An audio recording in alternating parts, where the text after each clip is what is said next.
أشرقت نفسي بنور من فؤادي حينما رددت يا رب العباد وانتشت روحي وصار الدمع يجري يا إلهي خذ بقلبي للرشاد.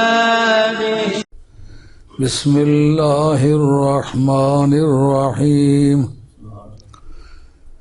الذين إن مكناهم في الأرض أقاموا الصلاة وآتوا الزكاة وأمروا بالمعروف ونهوا عن المنكر وَلِلَّهِ عَاقِبَةُ الْأُمُورِ.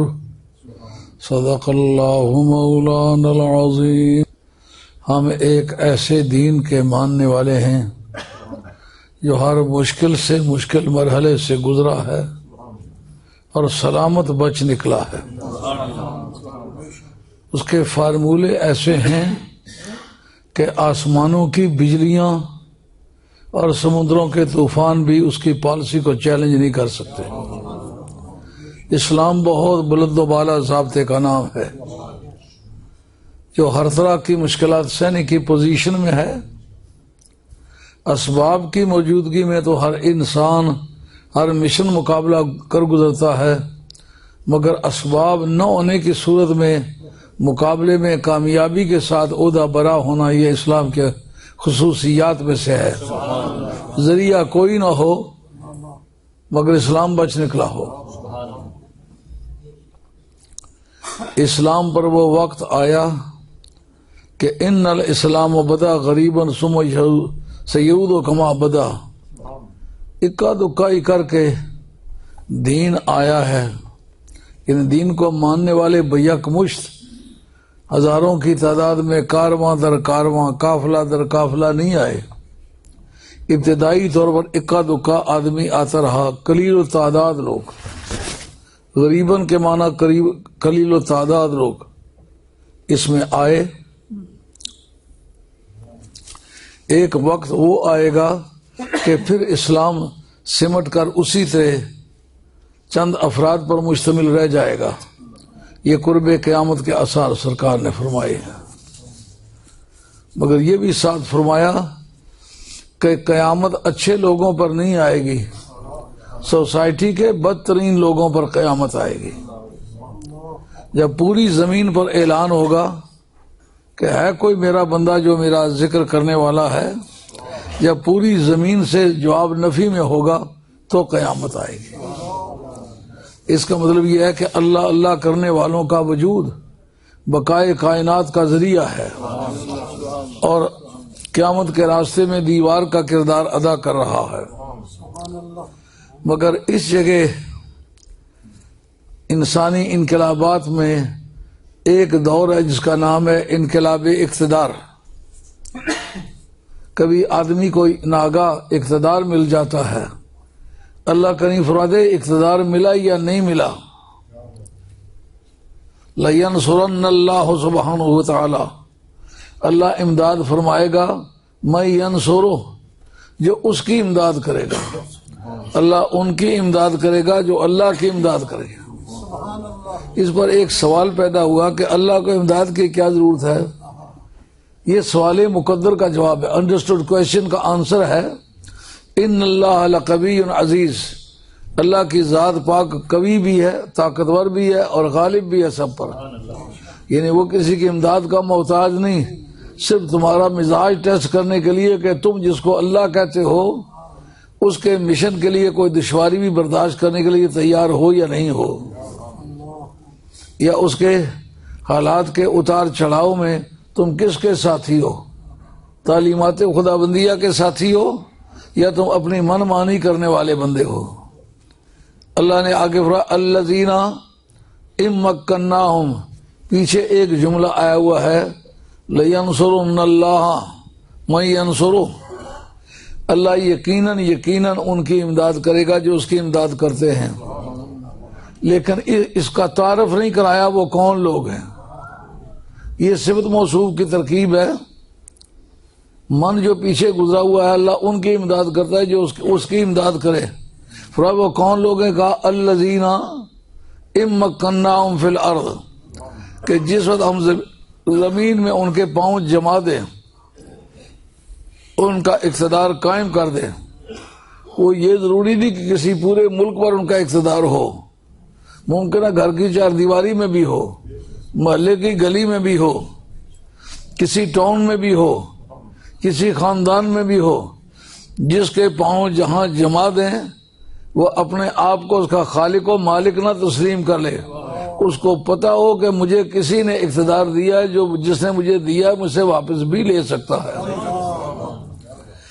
مکناہم فی الارض، جن کی امداد رب کرے گا وہ لوگ ہیں کہ اگر زمین میں ان کے پاؤں جما دوں تو اقام الصلاۃ، پہلی بات تو یہ کہ جس نے ان کے پاؤں جمائے ہیں اس کا حق ادا کرتے ہیں، نماز پڑھتے ہیں. وآتوا الزکاۃ، اور زکوٰۃ ادا کرتے ہیں، یعنی انسانی حقوق کا جو بیلنس ہے اس کو برابر کرتے ہیں. زکوٰۃ اسی لیے اہل بیت کے لیے منع تھی کہ لوگ یہ شبہ نہ کریں کہ کسی بہانے سے پیسے اکٹھے کر رہے ہیں اپنے خاندان کو دیں گے. سرکار ان نبی لا یرث ولا یورث، نہ نبی کسی کی وراثت پاتا ہے نہ اس کی کوئی وراثت پاتا ہے. حضرت مولا مرتضیٰ کے فضائل میں یہ بات لکھی ہے امام احمد بن حنبل رضی اللہ عنہ فضائل صحابہ میں کہ سرکار نے فرمایا یا علیو انت منی و انا منک، علی تو مجھ سے ہے اور میں تجھ سے ہوں، اور انت ولی و وصی تنجز وعدی، کہ تو میرا بھائی بھی ہے، تو میرا قریبی بھی ہے، تو میرا وارث بھی ہے، وہ ترثنی، اور میرا وارث بھی بنے گا، میری وراثت بھی پائے گا. اس نے کہا ماذا ارث یا رسول اللہ صلی اللہ علیہ وسلم، میں آپ سے کیا وراثت پاؤں گا؟ فرمایا کہ وہی وراثت پاؤ گے جو نبیوں کے وارثوں نے پائی ہے. وہ کیا؟ وہ روحانی وراثت ہے. نام لیا داؤد علیہ السلام کا اور سلیمان علیہ السلام کا. جس طرح کے حضرت سلیمان علیہ السلام کے کھیت یا زمینیں یا مکان وراثت میں نہیں پائے، ان کی نبوت اور روحانی کمالات ورثے میں پائے ہیں. اسی طرح میرے کمالات کا جو وارث ہے وہ تو ہے، تو یہ میری وراثت ملے گی. تو میرا وہاں ہوا. یہ بھی حدیثوں نے بیان کی کہ جنت کے ہر دروازے پر لکھا ہوا ہے کہ لا الہ الا اللہ محمد رسول اللہ وعلی وسیع رسول اللہ صلی اللہ علیہ وسلم. عام طور پر یہ مشہور ہے کہ یہ شیعہ کی طرف منسوب ہوتا ہے، لیکن یہ حضرت امام حضرت والی بغداد کے جو امام ہیں، امام احمد حنبل، جو بخاری کے استاد ہیں، مسلم کے استاد ہیں، ترمذی کے استاد ہیں، نسائی کے استاد ہیں، ابو داؤد کے استاد ہیں، ابن ماجہ کے استاد، جو کینونیکل بکس ہیں جن کو مرکزی اور سرکاری کتابیں قرار دیا گیا ہے، ان کتابوں کے سارے مصنفین امام احمد بن حنبل کے شاگرد ہیں. وہ فرماتے ہیں کہ جناب حیدر کرار کا نام جو ہے وہ ہر دروازے پر لکھا ہوا ہے. اس پر ایک بحث ہے. امام ابراہیم بیجوری بڑا نامی گرامی آدمی، مصر میں جو انفیوں کی جماعت ہے اپنے وقت میں اس کے نامدار مفتی رہے ہیں. انہوں نے الجوہرۃ التوحید جو کتاب ہے ابراہیم لقانی کی عقائد کے موضوع پر، ابراہیم لقانی ایک بزرگ گزرے ہیں جنہوں نے عقیدے پر کتاب لکھی، لیکن شعروں میں. اس کا نام ہے جوہرۃ التوحید. اس کی شرح بھی ابراہیم بیجوری نے کی ہے. قصیدہ بردہ کی شرح بھی امام بیجوری نے کی ہے. قصیدہ بردہ کی شرح بھی لکھنا ایک عام آدمی کا کام نہیں، نامی آدمی کا کام. وہ فرماتے ہیں چیز پر نام اس کا ہوتا ہے یا جو بنانے والا ہے یا جو مالک بننے والا ہے. جب کوئی چیز بناتے ہیں تو فیکٹری والے، کارخانے والے وہ اپنا نام لکھتے ہیں کہ ہم نے بنائی ہے. فورڈ کی گاڑی پر فورڈ لکھا ہوتا ہے، یا واکس کی گاڑی پر واکس لکھا ہوتا ہے. اللہ حضل قیاس، یا بنانے والا اپنا نام لکھتا ہے تو یا وہ جو اس کا مالک بنے، جیسا آپ لوگ انگوٹھیوں پر اپنا نام لکھوا لیتے ہیں یا اپنے پینوں پر یا اپنی گھڑیوں پر، تاکہ کہیں کھو جائے تو اس کا نشان میری لکھے ہوئے سے مل جائے۔ کہ جنت کے دروازے پر نام سرکار کا کیوں ہے؟ اللہ کا نام کیا ہے؟ کہ اللہ کا نام اس لیے کہ وہ بنانے والا ہے، سرکار کا نام اس لیے کہ سرکار مالک ہے، اور علی مرتضیٰ کا نام اس لیے کہ وہ اٹارنی جنرل ہے سرکار کے۔ اگر لکھنے والا کوئی اور آدمی ہوتا تو میں بھی اس پر شبہ کرتا، لیکن لکھنے والا امام احمد بن حنبل ہے۔ کتاب میرے پاس موجود ہے، کتب خانے میں موجود ہے، آنکھوں سے دیکھی ہوئی بات ہے، سنی سنائی بات نہیں۔ مجھے پتا ہے میں کسی مولوی کا کچھ نہیں لگتا ہوں، سیدوں میں کوئی مولوی ہے نہیں، اور جو سیدوں میں سے مولوی بنے گا مولوی قسم کے بندے بن کے سادات والی راہ ان کی حرکت کرنا بند ہو گئی ہے۔ ہم نے دیکھا ہے جو مرد خنسوں میں بیٹھتا ہے دیر یا سویر سے وہ خنسا ہی بن جاتا ہے، اس میں مردوں والے اوصاف نہیں رہتے۔ مشکات شریف کا آخری چیپٹر ہے، اس کے اندر ہے کہ اگر جانوروں کے رکھنے والے، پالنے والے یا سنبھالنے والے سے واسطہ پڑے تو بکریوں کے چرانے والے کو اولیت و بمقابلہ اونٹ چرانے والوں کے۔ کہا بکری تقریر کرتی ہے، اونٹ تقریر کرتا ہے؟ کوئی کتابیں لکھتے اونٹ یا بکریاں، پھر بندے پر اثر کس طرح پڑتا ہے؟ کہا جس کی مجلس میں رہے اثر لینا چاہے یا نہ لینا چاہے اثر پڑ جاتا ہے۔ آپ کو شاید اس سے واسطہ نہ پڑا ہوا ہو، لیکن ہم لوگ تو دیہاتیوں کے پیر ہیں، زمینداروں کے بہت قریب رہتے ہیں، اس لیے ہم نے دیکھا ہے کہ اونٹ چرانے والا ابا ادھر بلا رہا ہے تو وہ منہ ادھر کر کے بات کرتا ہے، جسے اونٹ کو کسی کی پرواہ نہیں، اسی طرح اونٹ چرانے والا بھی کسی کی پرواہ نہیں کرتا، باپ کی بات کا بھی جواب مثبت طریقے سے نہیں دیتا۔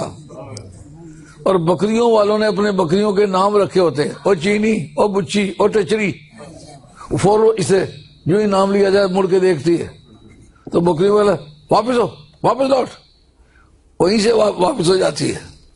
یعنی جو بکریوں کی مجلس میں رہتا ہے اس کے اندر بکریوں جیسی نیاز مندی ہوتی ہے، جو اونٹوں کی مجلس میں رہتا ہے وہ اونٹوں جیسی کبریائی اس کی طبیعت میں ہوتی ہے۔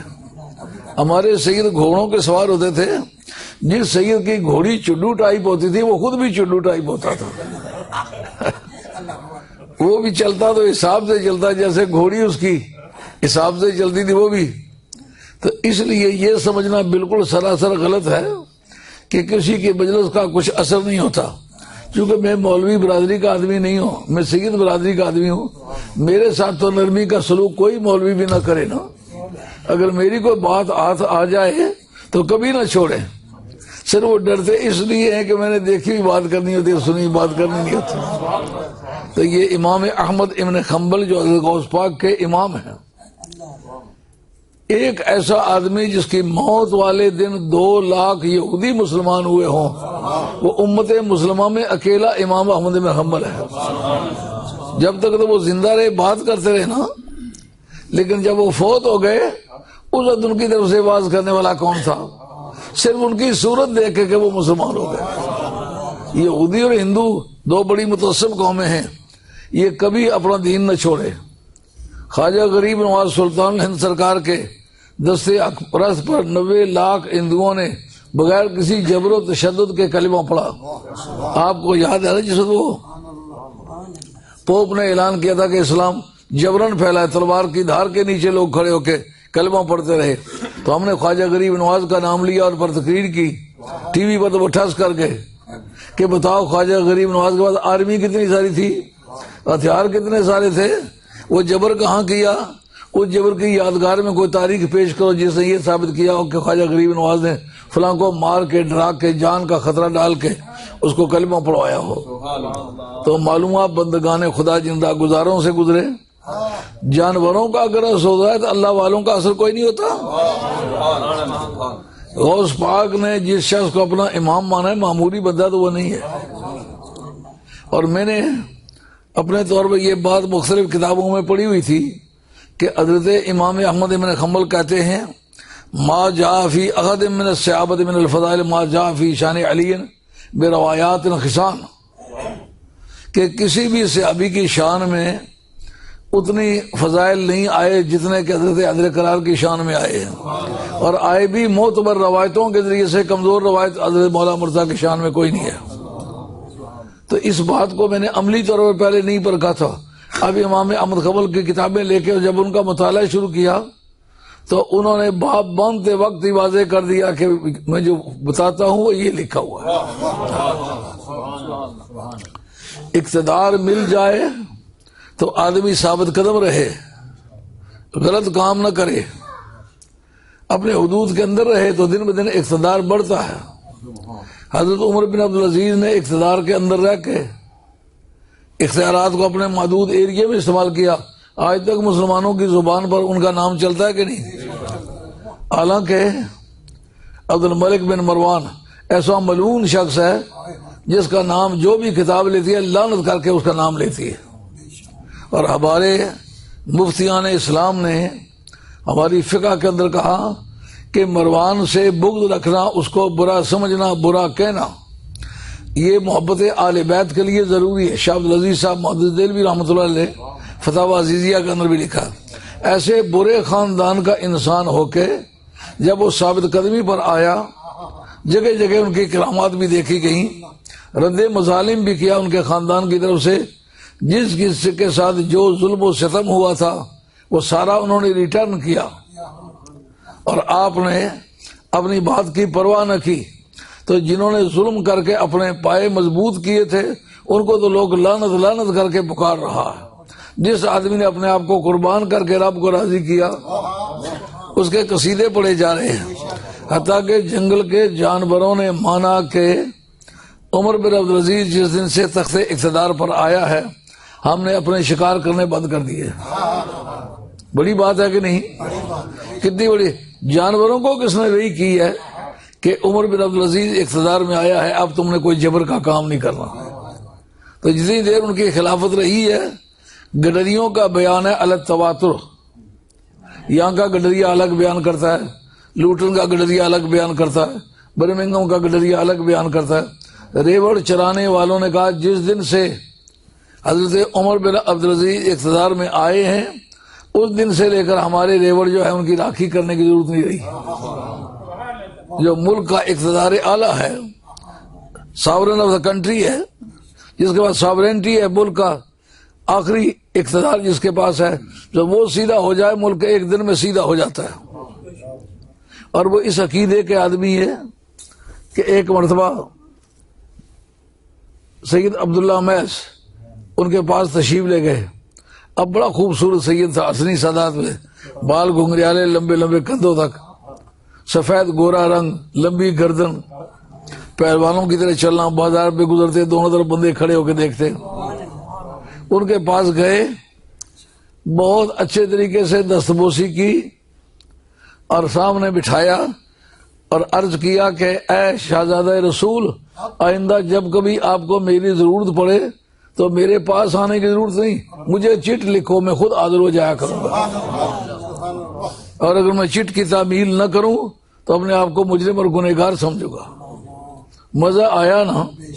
اتنے بڑے استعمار کا حکمران ہے کہ وہ افریقہ سے لے کر کے اسپین تک جس کے خاندان کی حکومت ہے، یہ سارا ہند سندھ ساگر، سمرقند و بخارا کے بہت سارے علاقے، پورا ایران اور کشمیر کی سرحدوں تک جس اکیلے آدمی حکومت ہے، وہ یہ کہتا ہے کہ شہزادہ رسول میری عجدو میرے پاس نہ آیا کرے، چٹ لکھا کریں۔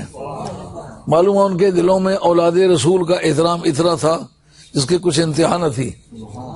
اور آپ کا پائے تخت جو تھا، کیپٹل، وہ دمشق تھا، تو دمشق کافی دور، اور آپ شب و روز اپنے خلافت کے کاموں میں مصروف رہتے تھے، اس لیے آپ کا فرصت کم ہوتی تھی۔ جب کچھ زیادہ دیر لگ جائے، کہا بارگاہ رسالت مآب میں میں نے حاضری نہیں دی، اپنے کسی چوٹی کے سینئر کارگزار کو دفتر سے چھٹی دینی کہ تو جا اور روضہ رسول پر جا کر کے میرا سلام عرض کر، اور جا کر عرض کر کہ یا رسول اکرم آپ کا غلام جو دمشق میں رہتا ہے جس کا نام عمر بن عبدالعزیز ہے، وہ خود آنا چاہتا تھا لیکن آپ کے دیے ہوئے مشن میں مصروف تھا، وہ آ نہیں سکا، تو اپنے بیہاف پر مجھے بھیجا ہے، میں یہ سلام ان کی طرف سے عرض کر رہا ہوں۔ جو دور حاضر میں ہم دیکھتے ہیں جس آدمی کو اگر کسی مکان کی چابی بھی مل جاتی ہے تو پھر وہ زمین پر پاؤں نہیں رکھتا، اپنے آپ کو فلک نشین سمجھتا ہے۔ اللہ کریم نے فرمایا جو ہم زمین میں ان کے پاؤں جما دیں، مکناہم فی الارض مکناہم فی الارض اقاموا الصلاۃ، پہلے تو اس کا حق ادا کرتے جس نے زمین میں ان کے پاؤں جمائے ہیں، اقاموا الصلاۃ وآتوا الزکاۃ، اور پھر وہ غریبوں کے حقوق پورے کرتے ہیں۔ نبی کریم علیہ السلام کی رولنگ ہے تؤخذ من الاغنیاء من اغنیائہم وترد علی فقرائہم، یہ جو میں زکوٰۃ لیتا ہوں، فطرانہ لیتا ہوں، صدقات واجبہ جن کو صدقات ظاہریہ بھی کہتے ہیں، اور صدقات باطنیہ کے بدل اجازت اپنے طور پر بندہ خرچ کر سکتا ہے اور سرکار کو بھی سپرد کر سکتا ہے، ان کو کہتے ہیں اموال باطنیہ، صدقات ظاہریہ، صدقات باطنیہ۔ تو لوگ سمجھتے ہوں گے کہ مجھے خود کے لیے ضرورت ہے، نہیں، تؤخذ من اغنیائہم، ان کے دولت مندوں سے وہ سرمایہ لیا جاتا ہے، وترد علی فقرائہم، جو ان کے غریب لوگ ہیں ان کی طرف اس کو لٹایا جاتا ہے۔ ایک جگہ دولت کی کنسنٹریشن اتنی بڑی لعنت ہے کہ سابقہ فرعون بھی فرعون اسی وقت بنا تھا جب سارے ملک کی دولت اسے اکٹھی کر لی تھی۔ کسی کے پاس نہ پیسہ تھا نہ جائیداد تھی، ملک کا اکیلا مالک تھا، ہر چیز کو اس نے قومیہ لیا تھا کہ یہ جس قوم کا میں ہوں یہ ان کی ملکیت ہے، تم سارے ملک کے لوگ غلام ہو، سرمایہ اکٹھا کر لیا، جائیداد اکٹھی کر لی، اب تمہارا کیا کام ہے، وقت ملے تو میرے سامنے سجدہ کرو، میری پوجا کرو۔ تو پہلی مرتبہ جس چیز نے انسان کے دماغ کو خراب کیا تھا وہ دولت کی بہتات تھی۔ سرکار نے فرمایا پہلی بات تو یہ یاد رکھو، تمہاری دولت مجھے نہیں چاہیے، تمہارا بھائی بھوکا ہے اور تمہارے پاس پیسوں کی بھرمار ہے، اس میں سے ایک معین حصہ کتنا 2.5%، اب 33% دیتے ہو، اب تو آرام میں ہو نا، اور پوچھتا بھی کوئی نہیں، وہیں سے کاٹ لیتے ہیں۔ جن کو 2.5% منظور نہیں تھی اب بخوشی 33% دیتے ہیں۔ طلاق کی ریشو بھی 33% ہے۔ جتنے نکاح ہوتے ہیں ملک کے اندر جو رپورٹ ہے وہ یہ ہے کہ 33% طلاق ہوتی ہے۔ اب مجھے بتاؤ اسلام نے جو ارینج میرج کا اہتمام کیا ہے اس میں ایک تو اس بات کی ضمانت ملتی ہے کہ بیوی میاں بننے سے پہلے ان کا بدکاری کا کوئی تعلق نہیں تھا۔ لو میرج کی ابتدا جو ہوتی ہے وہ بدکاری سے ہوتی ہے۔ جس وقت وہ بیوی میاں بننے والے ایک دوسرے کو بیوی میاں کے طور پر سالہ سال استعمال کر لیتے ہیں، اس وقت وہ شادی کرتے ہیں، تو اس کی ابتدا بدکاری سے ہوئی۔ اب بتاؤ جو ارینج میرج ہیں ان کے اندر میں اب 81 برس میری عمر ہونے والی ہے، میرے گاؤں میں ایک آدھ طلاق ہوئی تھی، دوبارہ اس آدمی کو کسی نے پھر شادی نہیں دی تھی، دور دراز سے شادیاں کر کے لاتا رہا، لیکن اپنی برادری میں سے لوگوں نے بائیکاٹ کیا، ان کا تو بے وفا آدمی، اس کا قصور کچھ نہیں تھا، تم نے اس کو طلاق دی ہے اس لیے ہم تجھے رشتہ نہیں دیتے۔ پھر ارینج میرج کی قیمت زیادہ ہوئی، جس کی صدیوں میں ایک ڈائیورس کی مثال ہے، یا ایک سال میں 100 میں سے 33 نکاح، جو ٹیکس کی ریشو ہے وہی طلاق کی ریشو ہے۔ قرآن نے کہا الذین ان مکناہم فی الارض، اگر زمین میں ہم ان کے پاؤں جما دیں تو وہ کیا کرتے، اقاموا الصلاۃ، پہلی بات تو یہ ہے کہ وہ نماز قائم کرتے ہیں۔ جس نے ان کے پاؤں جمائے ہیں اس کا شکریہ ادا کرتے ہیں کہ مالک الملک تیرا لاکھ لاکھ شکر ہے۔ حضرت نوح علیہ السلام کا ذکر قرآن مجید نے بڑے پاکیزہ الفاظ میں کیا، کہا انہ کان عبدا شکورا، جس کا نام ہے نا نوح، وہ بڑا شکر گزار تھا۔ 945 برس اللہ تعالیٰ کی عبادت کی، تبلیغ کی، اور اگر پانی کا ٹھنڈا گھونٹ مل جاتا ہے، جو پاکستان کا ہے نا کلائمیٹ، اسی طرح کا کلائمیٹ بغداد کا ہے، وہ بغداد شریف کے رہنے والے تھے، اگر ٹھنڈا پانی کا ایک گھونٹ مل گیا تو آپ اسے 2 رکعت نماز نفل پڑھتے. خدا تیرے لاکھ لاکھ شکر ہے ٹھنڈے پانی کا 1 گھونٹ دیا ہے. اور اگر ایسا ہوا کہ ہوا کا ٹھنڈا جھونکا مل گیا, اسی وقت اٹھ کے 2 رکعت نماز نفل ادا کی, مولا کریم تیرا لاکھ لاکھ شکر ہے, کیسی ٹھنڈی ہوا, یہ مزہ آ گیا ہے. تو پانی کے 1 گھونٹ پر بھی جو آدمی اللہ کی بارگاہ میں, تو پانی کے 1 گھونٹ پر بھی 2 نفل پڑھنے, اور ہوا کے 1 ٹھنڈے جھونکے پر بھی, تو ہمیں جس وقت ویجز ملتی ہے, ملک میں بندہ مار ڈالو تو سروس نہیں ملتی, یہاں سروس مل جاتی ہے. سروس نہ ملے تو کم از کم ان امپلائمنٹ ایکسچینج سے کچھ پیسے مل جاتے ہیں بینیفٹ کے طور پر. تو پھر بتائیے ان لوگوں کو بھی اللہ کا شکریہ ادا کرنا چاہیے کہ نہیں کرنا چاہیے؟ شکر خدا بندی کا جو بنیادی فارمولہ ہے وہ یہ, جس چیز کو رب نے جس مقصد کے لیے پیدا کیا ہے اس مقصد کے لیے استعمال کرنا اللہ کا شکر ہے. اس مقصد کے خلاف استعمال کرنا خدا کی ناشکری ہے. مثلا حسن ہے, اللہ نے دیا ہے, بیوی میاں آپس میں پیار کی زندگی گزارتے ہیں, حرام کام نہیں کرتے, یہ اس کا شکریہ ہے.